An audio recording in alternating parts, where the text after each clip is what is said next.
Hello friends, welcome to our YouTube channel. Friends, in this video I am gonna tell you about how to recharge to unlock your smartphone in your Poco smartphone.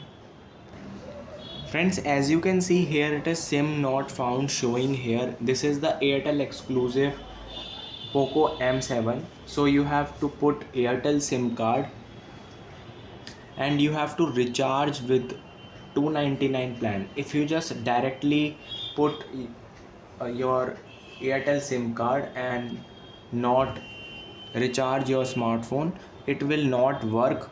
It will also show SIM not found problem. So you have to just recharge with 299, at least 299 plan, and then the Airtel exclusive will be unlocked. So here I am putting the SIM card. Let's wait for a moment and then it will be unlocked. And friends, you can see it is unlocking the smartphone and phone is unlocked. So you can use recharge to open your smartphone. I hope you like this video. If you like this video, then subscribe to our YouTube channel for more helpful tips and tricks videos. See you next time.